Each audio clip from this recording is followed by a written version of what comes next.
गाली आपके ही सास ससुर को लगेगी, आपके माँ बाप को नहीं लगेगी, क्योंकि उन्होंने तो दान कर दिया।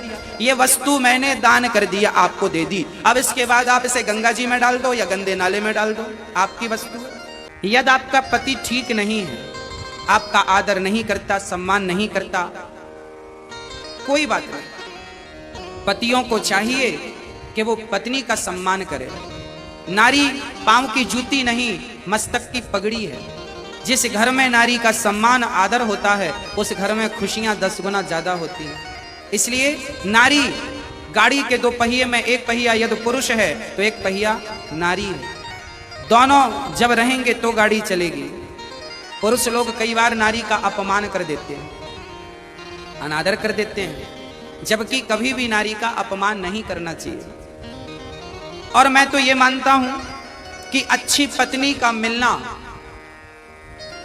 तब संभव है जब आपके पुण्य अधिक हों। अच्छे पति का मिलना भी तब संभव है जब आपके पुण्य अधिक हों। यदि पुण्य अच्छे हैं तो पति भी अच्छा, पत्नी भी अच्छी, बच्चे भी अच्छे, आज्ञाकारी। और पुण्य जरा बिगड़ गए, कम हो गए, बजट कम, तो फिर सब सिंपल पकड़ा देते हैं भगवान, चाइना मॉडल। पत्नी झोला उठाई चली गई, कहां जा रही हो? मायके। ये सब चाइना मॉडल है, बात बात पे बिगड़ जाते हैं।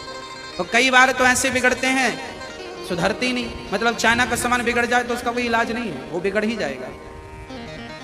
कई पति ऐसे हैं, शराब पी के आए, पत्नी के गाल पे 2-4 जमाया, बाल पकड़ के दीवार पे पटक दिया, मारा। हाँ, ये कौन लोग हैं? कहते हैं ओला। जब ओले गिरते हैं ना तो ओला स्वयं भी नष्ट होता है और फसल को भी नष्ट करता है। इस सृष्टि में सबसे दुष्ट कोई है? ओला है। ओला बरसते ना, ओला, ओले, वो स्वयं तो नष्ट होता है, फसल को भी नष्ट करता है। बस कुछ लोग संसार में इतने दुष्ट होते हैं ओले की तरह कि स्वयं भी परेशान रहते हैं और अपने परिवार को भी परेशान करते हैं। आप यदि जीवन में आपको गलत पति मिल गया, गलत पत्नी मिल गई, गलत बच्चे मिल गए, कोई बात नहीं, समाधान फिर भी आपके पास है। क्या समाधान है? समाधान है, मैंने कथा में एक दिन आपसे कहा था कि जीवन में जब कोई समस्या आए तो समस्या में उलझ ना जाना, बल्कि समस्या से समाधान की तरफ जाने का विचार करना। यदि समाधान की तरफ आपने विचार किया तो संसार में ऐसी कोई समस्या नहीं है जिसका समाधान ना हो, कोई ऐसी बीमारी नहीं है जिसका इलाज ना हो। हाँ, हम इलाज तक पहुंच नहीं पाते, समाधान तो है, हम पहुंच नहीं पाए। बस भक्तों, पति बुरा है, पत्नी बुरी है, बच्चे बुरे हैं, परेशान ना होइए, समाधान है।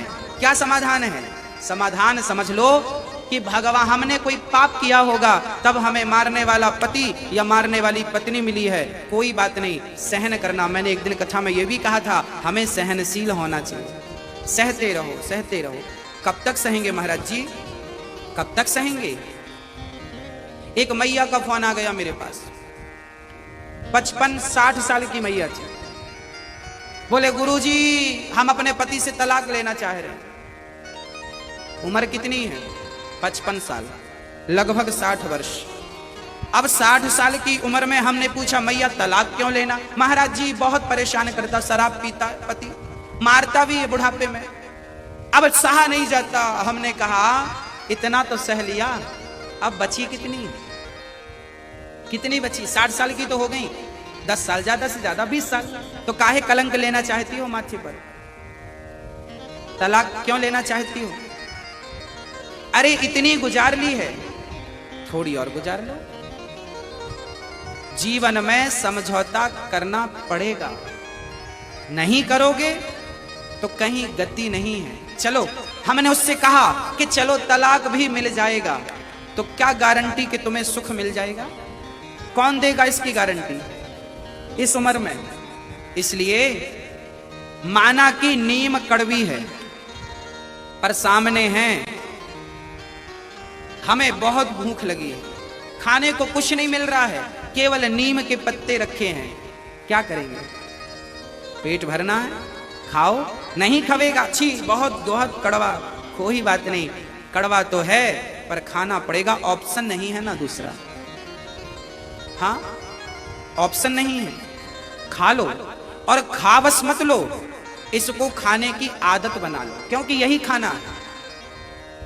अच्छा, हमें परेशानी तब तक होती है जब तक आदत नहीं होती।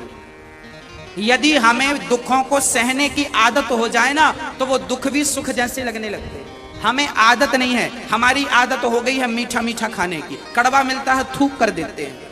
हम तो कहते हैं आदत बना लो अपमान सहने की।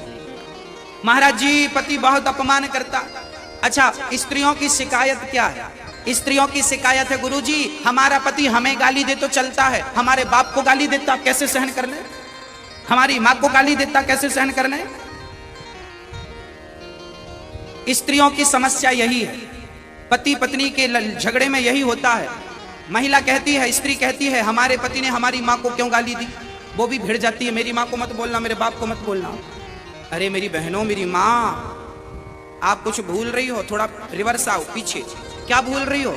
मंडप के नीचे आपके पिता ने, आपकी माँ ने आपका कन्यादान कर दिया है, और अब आपकी माँ वो नहीं है, आपकी माँ अब सासू माँ बन गई, आपकी माँ अब आपके पिता अब ससुर जी बन गए। यदि आपके पति आपको गाली देते हैं तो वो गाली आपके ही सास ससुर को लगेगी, आपके माँ बाप को नहीं लगेगी, क्योंकि उन्होंने तो दान कर दिया। ये वस्तु मैंने दान कर दिया, आपको दे दी, अब इसके बाद आप इसे गंगा जी में डाल दो या गंदे नाले में डाल दो, आपकी वस्तु।